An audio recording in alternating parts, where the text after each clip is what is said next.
Hey, deserving listeners, it's time to continue watching Welcome to Plathville. Let's get to it. I'm going to talk to her today. That's good. Hopefully we just be able to talk through it and resolve things. Growing up as a child of an alcoholic, I learned early on to manage my emotions, but I think it's better to communicate and air those things, even if it's hard, than to just pretend like it's not there. All right, interesting. I always like hearing about people's histories. What she's saying is that growing up, the daughter of an alcoholic, she learned how to manage her feelings. What does that mean? Does that mean healthy managing, healthy emotional regulation? Or does that mean suppression of emotion? I don't know. Maybe we'll find out.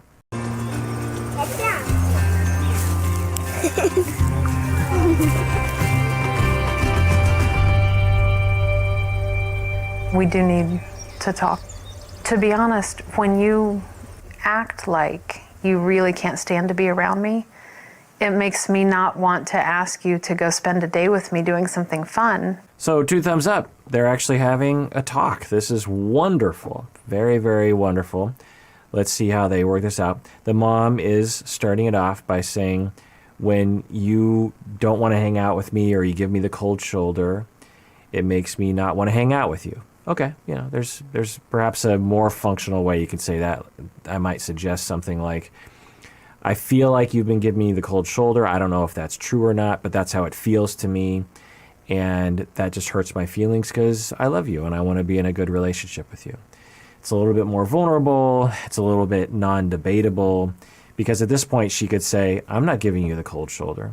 So, but let's see how they do this. Because I think that's the last thing that you'd want to do. It's typical teenage behavior, not wanting to be around your parents, but I haven't seen that in the other children. I think personality might be part of why Mariah doesn't really want to be around me, but I think there's more to it than that. Yeah, more to it than that. What is the additional thing to it? Is it personality? Is it influence from the outside? I'm guessing that's maybe what she's thinking is Olivia. Or is it that the family system has reached a point where someone is saying, hey, we got to change here. We got to move into the future, and I'm going to lead the way. I am Mariah, and I am going to do this. You know, I don't know. We also caught the tail end of something, and I'll rewind it. The way the moms ended that opening sentence, she said something along the lines of, I think, and we'll rewind it, something along the lines of, and I know you don't want to do that. So what is she saying there when the mom says that? Is she saying, I know your mind and I'm going to tell you what your mind is as a way of trying to control someone's mind? Let's rewind that. Act like you really can't stand to be around me. It makes me not want to ask you to go spend a day with me doing something fun because I think that's the last thing that you'd want to do. It's typical teenage behavior. Right, so she's getting into her head. She's saying, I'm pretty sure that's the last thing you would want to do. I don't know, but it's possible that there's a pattern in this family of Kim attempting to influence, is one way of putting it, or control is another way of putting it, by inserting things into people's minds. I don't know. Let's continue watching. I haven't seen that in the other children. I think personality might be part of why Mariah doesn't really want to be around me, but I think there's more to it than that. In order to overcome our differences, we need to communicate a little bit more. Yeah. Okay, so the mom is saying, in order for us to overcome our differences, we need to communicate a little bit more. The mom has been saying that a lot, that we need to communicate, we need to overcome our differences. I wonder what she means by that. Does she mean we need to negotiate, we need to love each other more, we need to understand each other more? Or is the mom saying, you need to bow down to me and do what I tell you to do? And that's what she means by that. I don't know what she means by that. I don't know how how Mariah is taking that. So maybe we'll find out. Maybe kind of the right kind of communication. Because, like, a nosy, untrusting kind of communication is not the kind of communication I need. Okay, so she's saying a request there. If I was a family therapist in the room, I would tell Mariah, okay, so it kind of sounds like there's a request in there. That usually try to help people to make a request. People are much more likely to respond positively to a kind request than to an accusation or a hostile passive statement like what she just said. She just said, okay, fine, yeah, communication is great, but I want communication to not be, what word did she use? Let's rewatch that. Yeah. Maybe kind of the right kind of communication.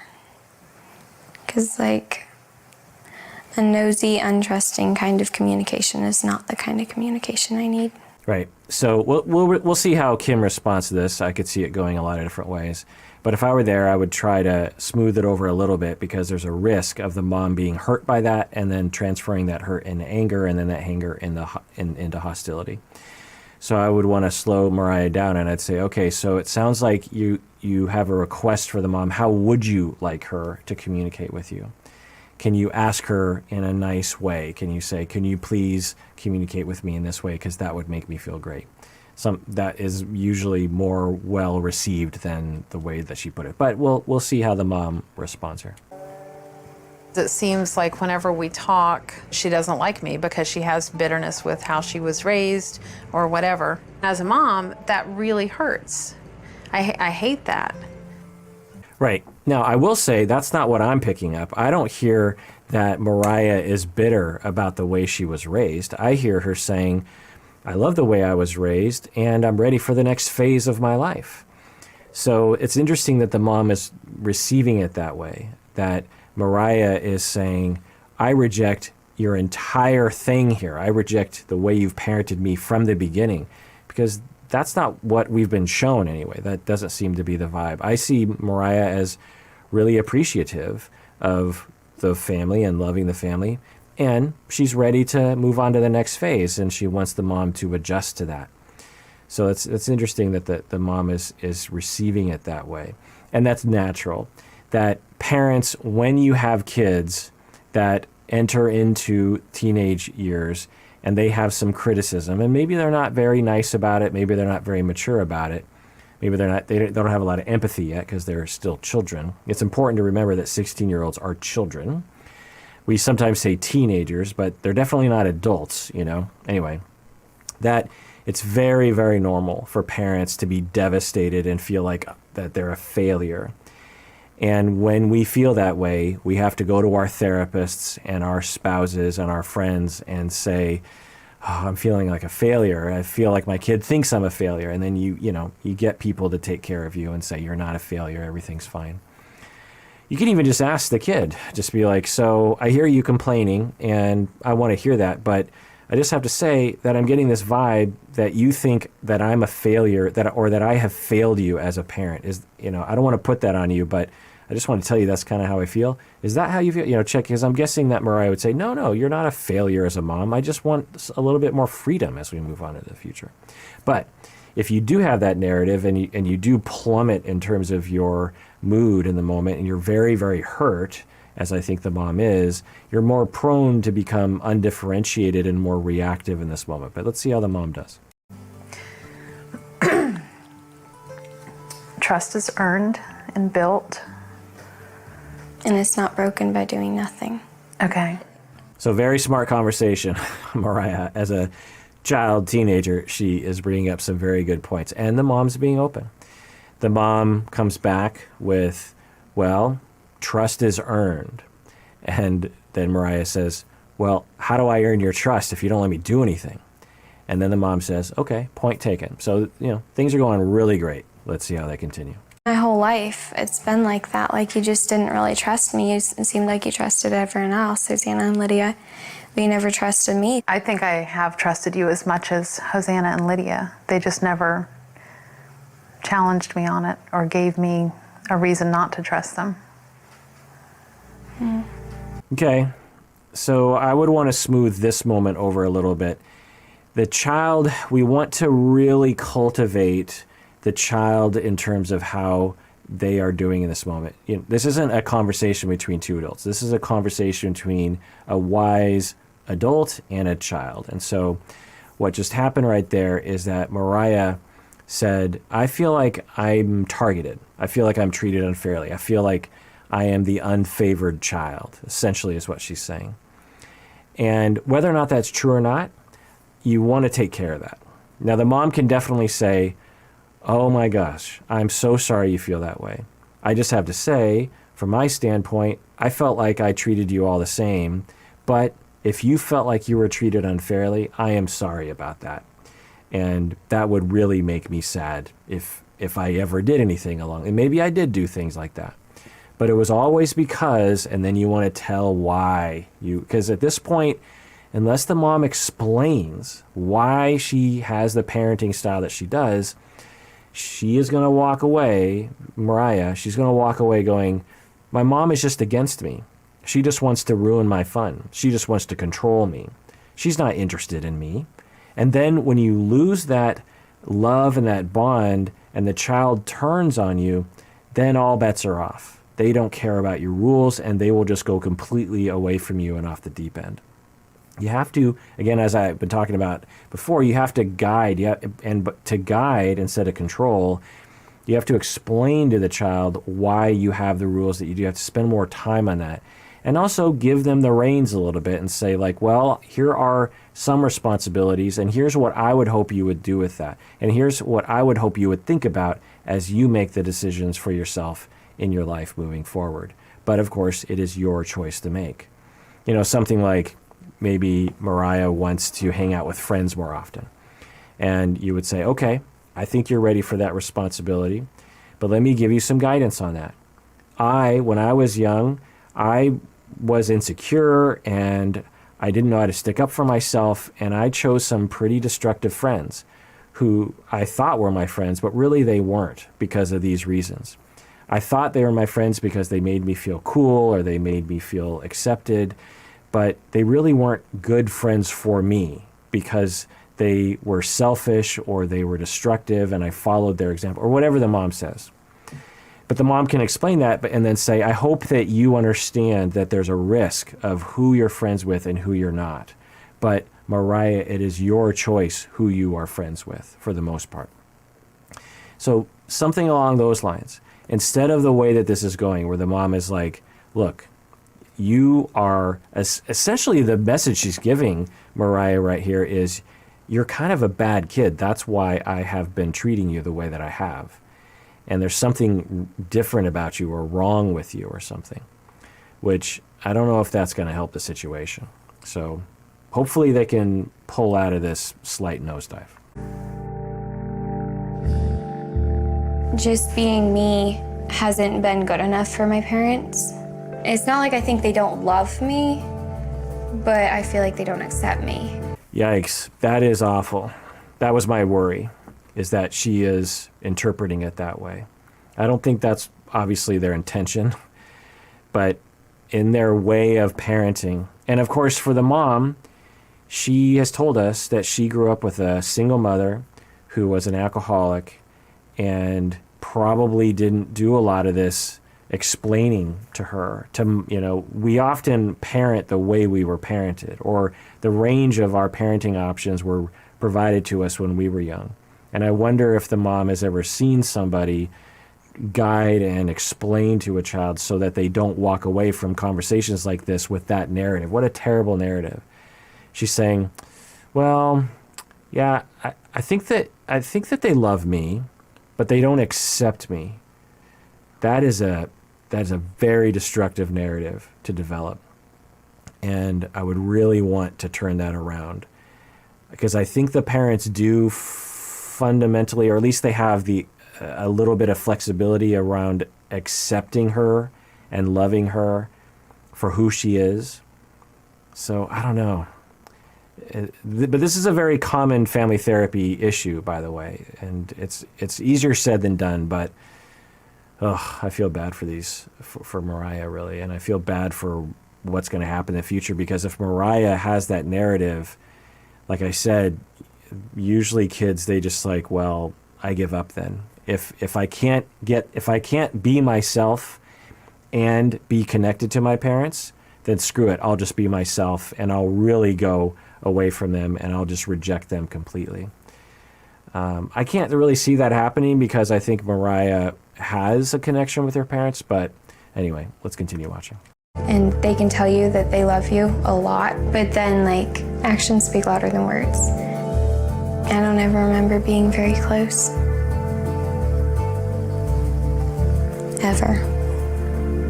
Do you resent me for that? Maybe. Wow. So now she's saying, I can't remember ever being close. So it's possible that this scapegoating of Mariah has been going on from the beginning. Who knows, but it kind of looks that way. So hopefully the mom just heard loud and clear the pain that Mariah is talking about right here. And hopefully the mom can say, whoa, we got to establish something here. I love you, and if I've ever given the impression that I don't love you and accept you, we got to turn this boat around and really figure that out. I need to do a lot of repair. The other risk that I've definitely seen, and I think they're going down this road, is that because children need love and attention and acceptance from their parents, but they're not getting it in situations like this, they will sometimes develop a kind of black and white way of looking at love and acceptance. So let me explain. By the time I would enter the family, it would be like a couple years after this, where the teenager has this way of thinking where it's like, if you love me, you will let me hang out until 2 a.m. with whoever I want to. If you love me, you'll let me drop out of school. If you love me, you'll let me move out of the house. And the parents are like, because I love you, I'm not going to let you hang out until 2 a.m. And so how does a family get to that point? Well, there's a variety of reasons, but one of the ways of looking at it is that Mariah is expressing, and I'm guessing it is vast, the amount of hurt that she has, feeling like an outsider, feeling like a rejected child, feeling like an unacceptable person to her parents. And when you have all that anger and all that hurt, what do you do with it? Well, one of the options available to teenagers, which is really readily available, is to say, I'm going to be me, which means I'm not going to be you. Anything you are, I'm going to be something different because I want to hurt you. I want to show you that I am my own person. If you're not going to love me and you're not going to accept me, I'll show you that I can be my own person. And by becoming my own person, I believe I'm actually loving myself and taking care of myself. Now, sometimes that can be great, and there's a certain normalcy to that developmental stage for some teenagers. But sometimes what that can do is that can drive you into self-destruction because the parents are like, don't use drugs, go to school, be a nice person, do all the safe things. And it's possible that Mariah might, in an attempt to express her anger and hurt towards her parents, in an attempt to have some semblance of self-acceptance in opposition to them, that she will go way far away from what she would do normally if she had a more accepting relationship with the parents. But again, it's hard for me to see that because Mariah seems like she has a good head on her shoulders, so maybe that won't happen. But anyway, if we're going to use these shows as a jumping off point, I know some of you have suffered from that. Either you were the Mariah in the situation or you were the mom in the situation. And it takes family therapists who can actually see how the whole system is working to help people connect. If they were able to connect in this moment, I wonder if Mariah wouldn't have said that. I wonder if Mariah is saying that right now, how it's just like, I'm just unacceptable to everybody, because right now she feels very unacceptable. And if this conversation had gone differently, where they actually bonded and there was more love between the two of them, I wonder if Mariah would have a completely different narrative about that moment. When you have that repetitive narrative and that repetitive conclusion of, I've been unacceptable my whole life, then it really becomes the narrative. I don't ever remember being very close. Ever. Do you resent me for that? Maybe. I have to work very hard to, at some point, forgive and get rid of the bitterness. Yes, Mariah, it would be great to forgive, and if it was preceded by an apology. So let's see what happens. It really hurts to hear that you have bitterness against me because I have tried so hard to do so much for you. So I just want to chime in on that since the way the show is edited, it is edited in a way that makes the audience, or at least me, sympathetic to Mariah's point of view. It's very, very possible, and I've been there before as a family therapist, where the more I hear from the mom and their story and how hard it has been to raise Mariah, I might be convinced that her narrative and her stance and the way she treats Mariah is very, very justified. And that's very important. And if you're a clinician out there, you probably know this, and I work a lot about this issue with my trainees, is that it's really common for a trainee family therapist to see a family like this and identify with the teenager and say, come on, mom, lighten up. And some of you might have even been to family therapists who made that mistake. I probably made that mistake when I was a novice therapist as well. It just seems so much easier. It's just like, come on, mom, let her have some freedoms. Let her do some things. Instead of knowing the whole history that the mom has had with Mariah, that gives the mom very good reasons to be worried about Mariah. Maybe Mariah seems like she makes good choices or could make good choices, but maybe the mom has seen some stuff that Mariah has done that has indicated that Mariah might be at a lot of risk of making some very poor choices. So I wonder if I heard more from the mom, I would understand her position more in the situation. I don't know. Let's continue watching. Like what? Like providing you with a home, a family, spending time together. I grew up with a single alcoholic mother. I didn't have a family. I didn't have a home life. I didn't have a dad. I had a mom. Right. So this is reiterating some things that I said before, but maybe in different words, which is that the mom, when she was growing up, she had just a mom that she lived with, and the mom wasn't really there because, or at least wasn't fully emotionally there because she was drinking. And as a child, she always wished that she could have a well-functioning family, and a family that was without alcohol and without influence and temptation. And so she, in her adult life, engineers this world where it reassures that that will happen. No alcohol within the premises, and no involvement with people who drink. We don't go to people's houses who drink. We don't let the children have social lives because those people might drink, other kids or their parents might drink or whatever. And so the mom, in some ways, has definitely succeeded. And that's what I would tell the mom. I would say, look what you have done. You have created a wonderful upbringing for a lot of kids, seemingly. I don't know. Maybe later episodes I'll see all sorts of bad things. But it looks like things went really well. And what a great job you've done. And what does that look like? What does your parenting look like as you parent a wonderful child like Mariah, who is different from the other kids in the family, but not in a good way and not in a bad way? How do you parent someone who wants more freedoms? Do you just clamp down and shame them and treat them like they're unacceptable?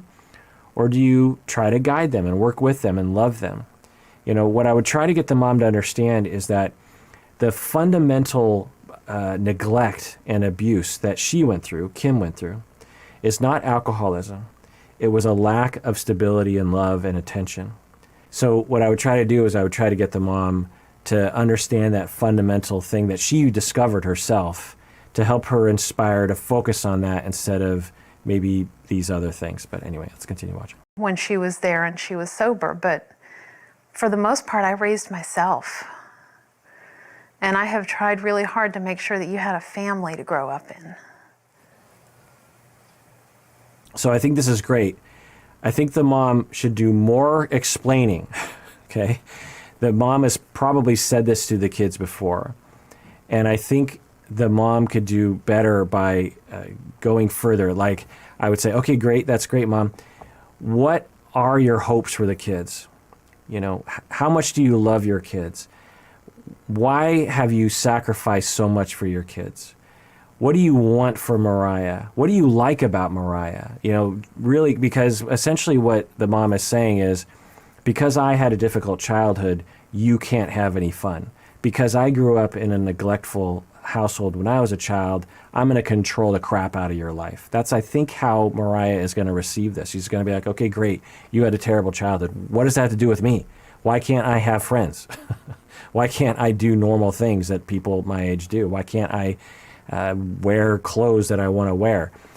It's not translating to her. And so I would try to help the mom translate it to Mariah. Not to convince Mariah to change or something, but to help Mariah understand. Because the worst thing that can happen from this conversation, as I've been saying, is that Mariah walks away going, yep, my mom doesn't care about me. She doesn't accept me. She doesn't like me. And she just wants to control me. But that isn't what's happening here. What's happening here is that the mom loves Mariah and cares about Mariah and wants her to be safe and wants her to be happy. And so if we could get that out into the room, Mariah would be like, oh, my mom isn't being a jerk face to me because she hates me. She's being a jerk face to me because she loves me. Okay, that's a much different narrative. Now, what they negotiate in terms of freedoms and stuff is really secondary to that very fundamental element of a relationship between a parent and a child. Do my parents love me? Do they accept me? Do they like me? That is a central foundational question that has to be answered first before you can do anything else. All right, well, that does it for that episode of Psychology in Seattle. Everyone out there, please take care of yourself because you deserve it. You really, really do.